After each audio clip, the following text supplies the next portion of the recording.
Hi, hello! Welcome to Dakshi சமையல். இன்னைக்கு வந்து நம்ம தக்ஷி சமையல்ல வந்து ரொம்ப சிம்பிளாவும், க்யூட்டாவும் ஒரு ஸ்வீட் செய்ய போறோம். அதுக்கு வந்து நம்ம 1/2 லிட்டர் பால் எடுத்துக்கலாம். எந்த பால் இருந்தாலும் எடுத்துக்கலாம். நான் வந்து இன்னைக்கு ஆவின் பால் எடுத்திருக்கேன். ஸோ, இதில ஃபேட் கன்டென்ட் அதிகமா இருக்கிற மில்க் எடுத்துக்கிட்டிங்கன்னா, உங்களுக்கு இன்னும் ஜாஸ்தியான ஸ்வீட்ஸ் வரும். ஸோ, நான் வந்து ஆவின் பால் எடுத்திருக்கேன். பால் ஊத்துனதுக்கு அப்புறமா அது கூட நம்ம தண்ணி ஆட் பண்ணக்கூடாது. பால் வந்து நல்லா கொதிச்சு, நல்லா சுண்டி வரணும்.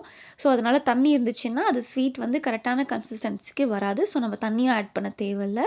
பால மட்டுமே நல்லா நம்ம சுண்ட வச்சுக்கிட்டா போதும். இப்ப இந்த பால் வந்து ஓரளவுக்கு சுண்டி வந்ததுக்கப்புறமா, இதில நான் வந்து 1/4 கப் அளவுக்கு வெல்லம் ஆட் பண்ணிக்கிறேன். ஸோ, இன்னைக்கு நம்ம வெல்லத்த வச்சு தான் இந்த ஸ்வீட் செய்ய போறோம். ஸோ, இது எப்படி இருக்கு அப்படின்னு சொல்லிட்டு பார்க்கலாம். அதுக்கப்புறமா இது கூட வந்துட்டு ஏலக்காய் இருக்கு இல்லையா, அந்த சீட்ஸ மட்டும் நல்லா பவுடர் பண்ணிட்டு, அந்த தோல எடுத்துடலாம். ஸோ, அந்த சீட்ஸ மட்டும் நல்லா பவுடர் பண்ணி ஆட் பண்ணிவிட்டு, அதுக்கப்புறமா பாதாம், முந்திரி இருக்கும் இல்லைங்களா, இத வந்து கொஞ்சம் கொஞ்சமா குட்டி குட்டி பீஸா கட் பண்ணி வச்சுருந்தேன். அதையும் ஆட் பண்ணிவிட்டு, நல்லா இந்த பால வந்து அ நல்லா சுண்ட வச்சிடலாம். ஸோ, அப்படி நல்லா சுண்டி நல்லா கெட்டியான திக்கான கன்சிஸ்டன்சிக்கு வந்ததுக்கு அப்புறமா தான் இந்த ஸ்வீட் சாப்பிடவே அவ்வளோ அட்டகாசமா சூப்பரா இருக்கும். கண்டிப்பா நீங்களும் உங்க வீட்ல ட்ரை பண்ணி பாருங்க.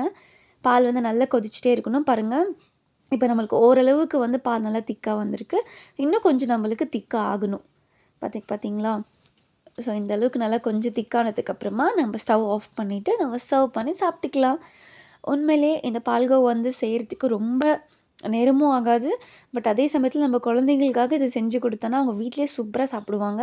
கடையில போய் வாங்குறத விட நம்ம 1/2 ஹவர் டைம் வீட்ல ஸ்பெண்ட் பண்ணி நம்ம குழந்தைங்களுக்காக இத செஞ்சு குடுங்க. கண்டிப்பா அவங்களுக்கு ரொம்ப பிடிக்கும்.